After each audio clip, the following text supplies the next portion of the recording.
नमस्कार विद्यार्थी मित्रांनो, आज आपण प्रॅक्टिस सेट 14 क्लास 6 मॅथ्स पाहणार आहोत.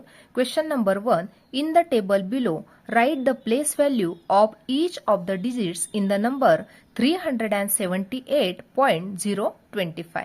बघा आता या ठिकाणी या एक्झाम्पलमध्ये आपल्याला प्रत्येक जो नंबर आहे त्याची प्लेस व्हॅल्यू लिहायची आहे. बघा आता कशा प्रकारे आपण लिहिणार आहोत ते. या ठिकाणी हा बॉक्स आपल्याला दिलेला आहे. या ठिकाणी प्लेस दिलेली आहे, नंतर डिजिट दिले आहे आणि प्लेस व्हॅल्यू दिली आहे. बघा प्लेस दिलेले आहे हंड्रेड्स, टेन्स, युनिट्स, नंतर टेन्थ, हंड्रेडथ आणि थाउजंड. आता हे कसं लिहायचं बघा. सुरुवातीला 378 हा जो नंबर आहे हा डेसिमल पॉइंटच्या डाव्या बाजूला आहे, म्हणून ही संख्या आपण या प्रकारे लिहून घेतली 378. बघा 378 या नंबरमध्ये 8 हा युनिट प्लेसला आहे, 7 हा टेन्स प्लेसला आहे आणि 3 हा नंबर हंड्रेड्स प्लेसला आहे. म्हणून या प्रकारे लिहून घेतलं. युनिट प्लेसला 8 नंबर, टेन्स प्लेसला 7 नंबर आणि 3 नंबर हंड्रेड्स प्लेसला. म्हणजे त्याची प्लेस व्हॅल्यू बघा या प्रकारे आहे. 3 ची प्लेस व्हॅल्यू झाली 300, कारण की 3 मल्टिप्लाय बाय 100 केलं म्हणजे 300.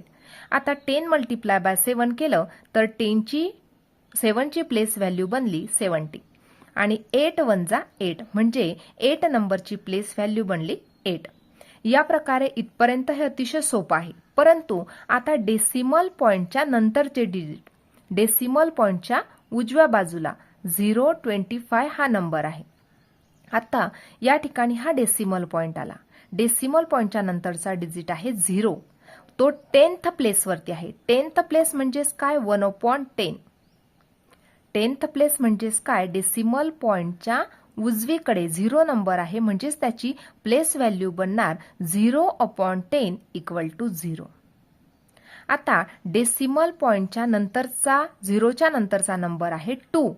त्याची प्लेस व्हॅल्यू कशी बनणार तर 2 मल्टिप्लाय बाय 1/100 केल्यानंतर या ठिकाणी 2 जो नंबर आहे त्याची प्लेस कोणती आहे? 100th आहे. 100th THS लागलेला आहे, म्हणजे याची प्लेस व्हॅल्यू बनणार 2/100 = 0.02. या ठिकाणी 100 नंबर होता, म्हणून 2 डिजिट नंतर आपण डेसिमल पॉइंट लावला. या ठिकाणी 0 किती आहे? 2, म्हणून 2 डिजिट नंतर 1 2 डिजिट नंतर डेसिमल पॉइंट आणि या ठिकाणी 0. त्याचप्रमाणे बघा 5 नंबर डेसिमल पॉइंटच्या नंतर या ठिकाणी 10th प्लेस, 100th प्लेस आणि 1000th प्लेस, म्हणून या ठिकाणी 5 नंबर आहे आणि त्याची प्लेस कोणती आहे? 1000th आहे, म्हणून 1/1000 ने त्याला मल्टिप्लाय केलं तर 5/1000 = 0.005. या प्रकारे आपण हा चार्ट फिलअप केलेला आहे. आता क्वेश्चन नंबर 2 पाहणार आहोत. क्वेश्चन नंबर 2 आहे सॉल्व. फर्स्ट एक्झाम्पल आहे 905.5 प्लस 27.197. बघा आता या ठिकाणी हे जे नंबर्स दिलेले आहे त्यांना या प्रकारे आपण लिहून घेणार 905.5 प्लस. बघा आता हा नंबर लिहायच्या आधी हा जो डेसिमल पॉइंट आहे तो डेसिमल पॉइंटच्या खाली लिहायचा आहे. नंतर डेसिमल पॉइंटच्या आधीचा नंबर होता 27, म्हणून या प्रकारे आपण 27 लिहून घेतला. डेसिमल पॉइंटच्या अगदी बाजूलाच लिहायचा आहे. या ठिकाणापासून स्टार्ट करायचा नाही, नाहीतर आपलं जे एक्झाम्पल आहे ते चुकून जाणार. नंतर डेसिमल पॉइंटच्या नंतरचा नंबर 197. या प्रकारे आपण हे लिहून घेतलेलं आहे. आता 97च्या वरती काहीच नंबर नाहीये, म्हणजे या ठिकाणी 0 आहे. आता करणार आपण ऍडिशन. 0 + 7 7, 0 + 9 9, 5 + 1 6, नंतर लावणार डेसिमल पॉइंट. नंतर बघा 5 + 7 12, या ठिकाणी 2 लिहिणार, कॅरी आला 1.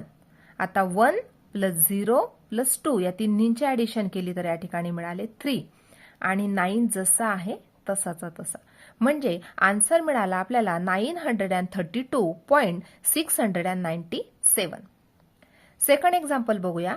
39 + 700.65.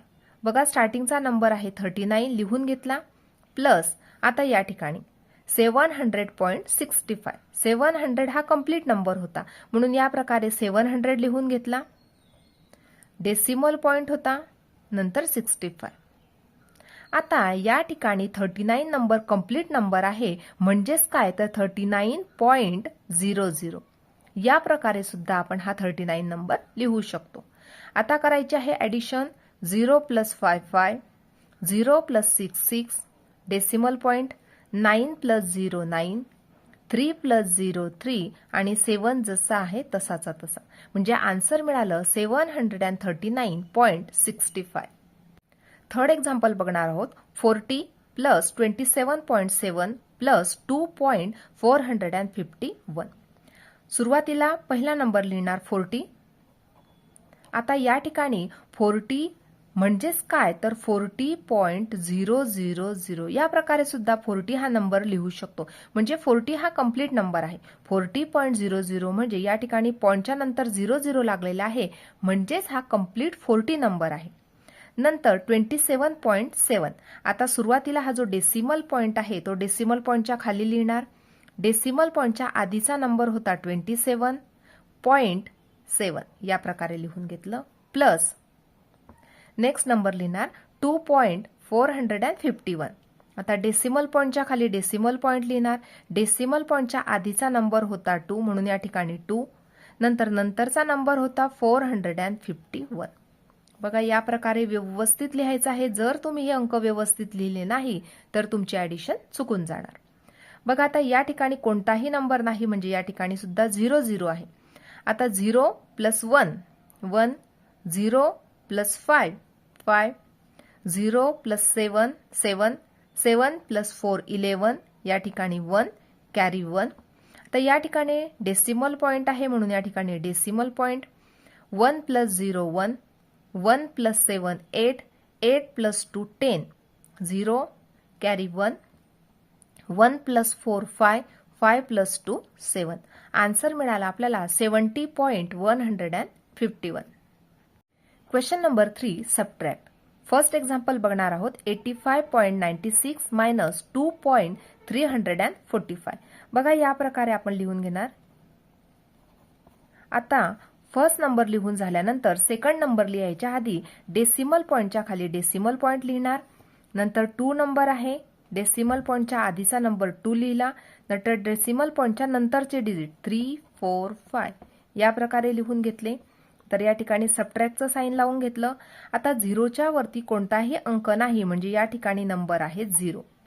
आता या ठिकाणी आपल्याला सबट्रॅक्शन करायचे आहे. बघा कशा प्रकारे करणार. 0 - 5 आपण करू शकत नाही, म्हणून 0 गेला 6 कडे, 6 कडे राहिले 5, 0 कडे नंबर बनला 10. आता 10 मधून 5 गेले तर राहिले 5, 5 - 4 केला तर राहिला 1, 9 - 3 जर केला 9 - 3 जर केला तर या ठिकाणी 6. डेसिमल पॉइंट लावून घेतला. 5 - 2 केला तर 3 आणि 8 जसा आहे जसाचा तसा, म्हणजे 83.615 हे आपल्याला आन्सर मिळालं. सेकंड बघूया. 632.24 नंबर लिहून घेतला. आता सेकंड नंबर लिहायच्या आधी डेसिमल पॉइंटच्या खाली डेसिमल पॉइंट. 97 नंबर आहे डेसिमल पॉइंटच्या आधी म्हणून या ठिकाणी 97. इथून स्टार्ट करायचं नाही, डेसिमल पॉइंटच्या अगदी लागूनच लिहायचं आहे. डेसिमल पॉइंटच्या नंतरचा नंबर आहे 45. या ठिकाणी मायनसचं साइन लावून घेतलं. आता करायचे आहे सबट्रॅक्शन. 4 - 5 करू शकत नाही. 4 गेला 2 कडे, 2 कडे राहिला 1, 4 कडे बनले 14. 14 - 5 केले तर या ठिकाणी 9. आता 1 - 7 करू शकत नाही. 1 गेला 2 कडे, 2 कडे राहिला नंबर 1, याच्याकडे बनले 11. 11 - 4 केले तर या ठिकाणी 7. डेसिमल पॉइंट लावून घेतला. आता 1 मधून आपण 7 कमी करू शकत नाही. 1 गेला 3 कडे, 3 कडे राहिला नंबर 2 आणि याच्याकडे नंबर बनला 11. आता 11 - 7 केले तर नंबर राहिला 4. 2 - 9 करू शकत नाही. याच्याकडे गेल्यानंतर याच्याकडे नंबर राहिला 5 आणि 3 कडे बनला 12. 12 - 9 केले तर या ठिकाणी 3 आणि 5 जसा आहे तसाचा तसा. आन्सर मिळालं 534.79. थर्ड एक्झाम्पल बघणार आहोत. 200.005 - 17.186. बघा या ठिकाणी नंबर लिहून घेणार. 200.005 मायनस डेसिमल पॉइंटच्या खाली डेसिमल पॉइंट लिहून घेतला. डेसिमल पॉइंटच्या आधीचा नंबर आहे 17. डेसिमल पॉइंटच्या नंतरचा नंबर आहे 186. या प्रकारे नंबर लिहून घेतला. आता करायचे आहे आपल्याला सबट्रॅक्शन. आता 5 मधून 6 आपण कमी करू शकत नाही, कारण 5 नंबर छोटा आहे, 6 नंबर मोठा आहे. म्हणून 5 नंबर जाणार 0 कडे, परंतु सगळे 0 0 होते. 0 जवळ काहीच नव्हतं, म्हणून 0 गेला 2 कडे. या 2 कडे राहिला 1. याच्याकडे नंबर बनला 10. या 10 ने या 0 ला दिला 1, म्हणून ह्या 10 कडे बनला 9 आणि ह्या 0 कडे नंबर बनला 10. परंतु या 10 ने काय केलं, ह्या 0 ला 1 दिला, म्हणून ह्या 0 कडे बनले 10 आणि या 10 कडे नंबर बनला 9. पुन्हा या 10 ने या 0 ला 1 दिला, म्हणून या 10 कडे बनला 9 आणि 0 कडे बनले 10. या 10 ने या 5 ला 1 दिला, म्हणून याच्याकडे बनला 9 आणि याच्याकडे नंबर बनला 15. आता 15 मायनस जर 6 या ठिकाणी नंबर मिळाला आपल्याला 6. 9 मायनस 8 1. 9 मायनस 1 8. डेसिमल पॉइंट लावून घेतला. 9 मायनस 7 2. 9 मायनस 1 8 आणि 1 जसा आहे तसाच तसा. आन्सर मिळालं 182.819. अशा प्रकारे या ठिकाणी हा क्वेश्चन नंबर 3 सुद्धा कंप्लीट झालेला आहे. बघा पुढचं उदाहरण बघूया. Avinash travel 42 kilometre 365 metre by bus, 12 kilometre 460 metre by car and walk 640 metre. How many kilometre did he travel all together? Write your answer in decimal fraction. बघा आता या ठिकाणी अविनाशने काही डिस्टन्स ट्रॅव्हल केलेला आहे बाय बसने, बाय कारने आणि काही डिस्टन्स तो पायी चालत गेलेला आहे. तर या ठिकाणी तो टोटल किती डिस्टन्स ट्रॅव्हल त्याने केलेला आहे हे आपल्याला शोधून काढायचं आहे. ही ट्रॅव्हल ऑल टुगेदर म्हणजे या ठिकाणी जेवढं डिस्टन्स त्याने गेलेला आहे, चालत गेलेला असो, बाय बस गेलेला असो का बाय कारने गेलेला असो, जेवढं डिस्टन्स तो ट्रॅव्हल केलेला आहे ते आपल्याला शोधून काढायचं आहे. म्हणजे सर्व जे डिस्टन्स आहे त्यांची आपल्याला ॲडिशन करावी लागणार आहे. देअरफोर बघा आता या ठिकाणी एवढं जे डिस्टन्स होतं तो बाय बस गेला होता, म्हणून आपण या ठिकाणी या प्रकारे लिहू शकणार. आता या ठिकाणी 42 किलोमीटर 365 मीटर आहे, म्हणजे आपण या ठिकाणी या प्रकारे लिहिणार. या ठिकाणी किलोमीटर आणि मीटर या प्रकारे दिलेला आहे. फर्स्ट डिस्टन्स दिला आहे 42 किलोमीटर 365 मीटर, एवढं डिस्टन्स बाय बस गेलेला आहे, म्हणून या ठिकाणी लिहिणार बाय बस. नंतर सेकंड जे डिस्टन्स होतं ते 12 किलोमीटर 460 मीटर बाय कार, म्हणून या ठिकाणी लिहिणार बाय कार. आणि 640 मीटर जे डिस्टन्स आहे ते तो पायी चालत गेला होता, म्हणजे या ठिकाणी लिहिणार बाय वॉकिंग. म्हणजे हे जे सगळे डिस्टन्स आहे हे ट्रॅव्हल बाय अविनाश, म्हणजे अविनाश या ठिकाणी हे जे डिस्टन्स आहे हे बाय बस गेलेला आहे, बाय कार गेलेला आहे आणि बाकीचं डिस्टन्स तो चालत गेलेला आहे. आता टोटल त्याने किती डिस्टन्स ट्रॅव्हल केलं हे आपल्याला शोधून काढायचे आहे. म्हणजे या सर्व दिलेल्या डिस्टन्सची आपल्याला ॲडिशन करावी लागणार आहे.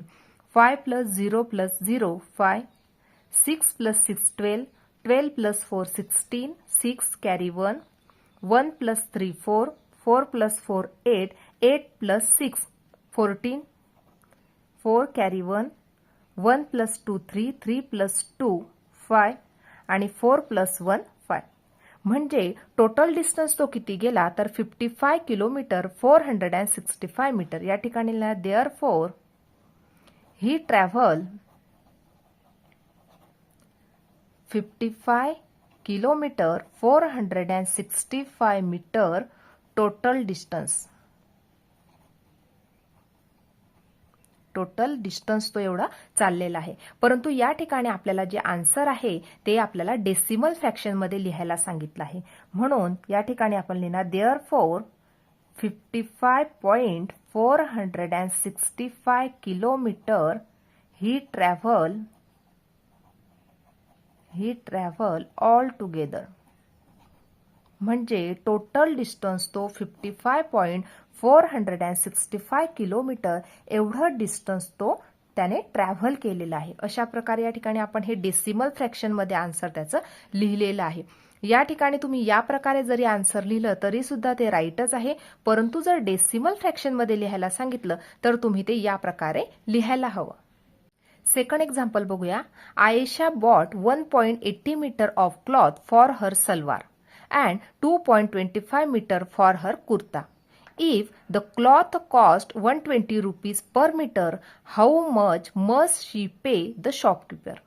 बघा आता या ठिकाणी या उदाहरणामध्ये काय दिलेलं आहे तर आयेशाने तिचे सलवार बनवण्यासाठी 1.80 मीटर कपडा विकत घेतला आणि कुर्ता बनवण्यासाठी 2.25 मीटर एवढा कपडा विकत घेतला. आता फर्स्टली आपण काय करणार आहोत, किती तिने क्लॉथ विकत घेतला ते शोधून काढूया. ते कसे काढणार तर या दोन्ही सलवारसाठीचा जो कपडा होता त्याची आणि कुर्त्यासाठी जो कपडा होता त्याची, या दोन्हींचे ऍडिशन करून टोटल क्लॉथ तिने किती विकत घेतला ते आपण शोधून काढू शकतो. नंतर या ठिकाणी क्लॉथची कॉस्ट दिलेली आहे पर मीटर, म्हणजे एका मीटरला 120 रुपीज त्या क्लॉथची कॉस्ट आहे. तर जे आपलं आन्सर मिळणार आहे त्या आन्सरला जर आपण 120 ने मल्टिप्लाय केलं तर या ठिकाणी आपल्याला किती रुपये तिला शॉपकीपरला द्यावे लागतील ते आपल्याला मिळणार आहे. सुरुवातीला आपण काय करणार आहोत, सलवारसाठी तिने कापड किती विकत घेतला तर 1.80 मीटर क्लॉथ फॉर सलवार, नंतर 2.25 मीटर म्हणून 2.25 मीटर क्लॉथ फॉर कुर्ता. आता या ठिकाणी टोटल क्लॉथ किती विकत घेतला ते आपल्याला शोधून काढायचं आहे. देअरफॉर टोटल क्लॉथ मिळवण्यासाठी आपल्याला दोन्ही संख्यांची ऍडिशन करावी लागणार आहे. 0 + 5 5, 8 + 2 10, 0 कॅरी 1, 1 + 1 2, 2 + 2 4, 4.05 मीटर हा एवढा आपला टोटल क्लॉथ मिळालेला आहे. या ठिकाणी आयेशाने टोटल क्लॉथ किती विकत घेतला तर 4.05 मीटर एवढा क्लॉथ तिने विकत घेतला. आता या ठिकाणी 120 रुपीज पर मीटर ह्या क्लॉथची कॉस्ट आहे. देअरफॉर लिहिणार cloth cost equal to 120 rupees per metre. Per metre म्हणजेच काय तर एका मीटरची cost. Therefore 4.05 metre cloth cost equal to एवढ्या मीटर क्लॉथची आपल्याला कॉस्ट शोधून काढायची आहे, म्हणून याला आपल्याला 120 ने मल्टिप्लाय करावं लागणार. 4.05 मल्टिप्लाय बाय 120 या दोन्ही संख्येचं मल्टिप्लिकेशन करून आपल्याला आन्सर मिळणार आहे. बघा आता या ठिकाणी मल्टिप्लिकेशन करून घेऊया या प्रकारे. आता या ठिकाणी हा जो 0 आलेला आहे त्या 0 ने मल्टिप्लाय करणार. 0 ने जर मल्टिप्लाय केलं सर्वांना तर या ठिकाणी आपल्याला 0 0 मिळालेला आहे. प्लस 2 ने मल्टिप्लाय करायच्या आधी 0 दिला. 2 5 जा 10, 0 कॅरी 1, 2 0 जा 0 + 1 1 आणि 2 4 जा 8. प्लस 1 ने मल्टिप्लाय करायच्या आधी 2 0 दिले. 1 5 जा 5, 1 0 जा 0 आणि 1 4 जा 4, 0 0 6 8 4. आता या ठिकाणी 2 डिजिटच्या नंतर डेसिमल पॉइंट म्हणून या ठिकाणी डेसिमल पॉइंट मिळालेला आहे. म्हणजे आन्सर मिळाला आपल्याला 486 rupees total cloth of the cost. Therefore Ayesha pay 486 rupees to the shopkeeper. अशा प्रकारे या ठिकाणी हा क्वेश्चन नंबर 2 कंप्लीट झालेला आहे. Question number 6. Sujata bought a watermelon weighing 4.25 kg and gave 1 kg 750 gram to the children in her neighborhood. How much of it does she have left? बघा आता या ठिकाणी या उदाहरणामध्ये काय दिलेलं आहे तर सुजाताने एक वॉटरमेलन विकत घेतलं. त्याचं जे वजन होतं ते 4.25 kg होतं. नंतर तिने त्या वॉटरमेलन मधील 1 kg 750 ग्रॅम एवढं वॉटरमेलन तिच्या घराशेजारच्या मुलांना दिलं. तर तिच्याकडे किती वॉटरमेलन शिल्लक राहिलं हे आपल्याला शोधून काढायचं आहे. तिच्याकडे असलेलं टोटल वॉटरमेलनचं वेट होतं 4.25 kg आणि यामधून तिने एवढं किलोग्रॅम वजनाचं वॉटरमेलन तिच्या शेजारच्या मुलांना दिलं. म्हणून या ठिकाणी आपल्याला दोन्हींची सबट्रॅक्शन करून किती वॉटरमेलन शिल्लक राहिलं ते आपल्याला शोधून काढता येईल. बघा या प्रकारे आपण करू शकतो. या ठिकाणी तिच्याकडे असलेलं वॉटरमेलनचं वेट होतं 4.25 kg. त्यामधून तिने 1 kg 750 एवढं ग्रॅम वॉटरमेलन तिच्या शेजारच्या मुलांना दिलं. म्हणजे यामधून ते सबट्रॅक्ट करावं लागणार आहे. या ठिकाणी सुद्धा 0 घेतला आपण. 0 - 0 0, 5 मायनस 5 0, 2 मायनस 7 आपण करू शकत नाही म्हणून या ठिकाणी 3, या ठिकाणी 12, 12 मायनस 7 केले तर या ठिकाणी 5, डेसिमल पॉईंट दिला, 3 मायनस 1 केले तर 2. म्हणजे तिच्याकडे किती वॉटरमेलन शिल्लक राहिलं तर 2 kg 500 ग्रॅम एवढं वॉटरमेलन तिच्याकडे शिल्लक राहिले. या ठिकाणी लेफ्ट हा शब्द आलेला आहे. लेफ्ट म्हणजे तिच्याकडे किती शिल्लक राहिले हे आपल्याला शोधायचं होतं. Therefore 2 kg 500 gram watermelon left. अशा प्रकारे या ठिकाणी हा क्वेश्चन नंबर 6 सुद्धा आपण सॉल्व्ह केला आहे. क्वेश्चन नंबर 7 बघणार आहोत. Anita was driving at a speed of 85.6 kilometre per hour. The road had a speed limit of 55 kilometre per hour. By how much should she reduce her speed to be within the speed limit. आता या ठिकाणी आपल्याला या उदाहरणामध्ये काय दिलेलं आहे ते आपण बघणार आहोत. आता या ठिकाणी या उदाहरणामध्ये काय दिलेलं आहे तर अनिता जी होती ती ड्राईव्ह करत होती आणि तिचा स्पीड होता 85.6 किलोमीटर पर आवर. म्हणजे एका तासाला ती 85.6 किलोमीटर या वेगाने ड्राईव्ह करत होती आणि या ठिकाणी रोडची स्पीड लिमिट दिलेली आहे ती म्हणजे 55 किलोमीटर पर आवर. म्हणजे दिलेल्या स्पीड लिमिटपेक्षा अतिशय जास्त वेगाने ती ड्राईव्ह करत होती. मग या ठिकाणी विचारलं आहे by how much should she reduce her speed to be within the speed limit. म्हणजे तिला किती तो स्पीड कमी करावा लागेल जेणेकरून ती हा जो स्पीड लिमिट दिलेला आहे तोपर्यंत येऊन ती पोहोचेल. म्हणजे तिला कितीने तिचा स्पीड कमी करावा लागेल जेणेकरून ती या स्पीड लिमिट पर्यंत येऊन पोहोचणार आहे. बघा आता या ठिकाणी अनिता जी ड्राईव्ह करत होती तिचा स्पीड दिलेला आहे पर आवर. तो लिहिणार Anita speed of driving equal to 85.6 kilometre. या ठिकाणी रोडची स्पीड लिमिट दिली आहे. Therefore road speed limit equal to 55 kilometre per hour या ठिकाणी दिलेला आहे. आता आपल्याला कितीने तो स्पीड रिड्यूस करावा लागेल हे आपल्याला शोधून काढायचं आहे. Therefore she should reduce the speed equal to. आता हा जो स्पीडने ती ड्राईव्ह करत होती त्यामधून जर आपण 55 किलोमीटर जर मायनस केले तर आपल्याला तिला तो स्पीड कितीने रिड्यूस करावा लागेल ते आन्सर मिळून जाणार. म्हणून या ठिकाणी आपण या प्रकारे करणार 85.6 मायनस 55. आता या ठिकाणी सबट्रॅक्शन आपण कशी करणार बघा. या ठिकाणी किलोमीटर आणि मीटर आहे. 85 किलोमीटर आणि 6 मीटर. या ठिकाणी 55 किलोमीटर. या दोन्हींचे आपल्याला सबट्रॅक्शन करायचे आहे. या ठिकाणी 0, या ठिकाणी आपण डेसिमल पॉईंट आहे असं पकडून चालू आहे. या ठिकाणी 6, 5 मायनस 5 0 आणि 3 म्हणजे 30.6 kilometre. Therefore 30.6 kilometre speed reduce by Anita. म्हणजे अनिताला 30.6 किलोमीटर एवढा स्पीड कमी करावा लागेल जेणेकरून ती त्या स्पीड लिमिट पर्यंत म्हणजे 55 किलोमीटर पर आवर पर्यंत येऊन ती पोहोचणार आहे. अशा प्रकारे आज आपण आजचा जो प्रॅक्टिस सेट दिलेला होता तो कम्प्लिटली सोडवून घेतला आहे.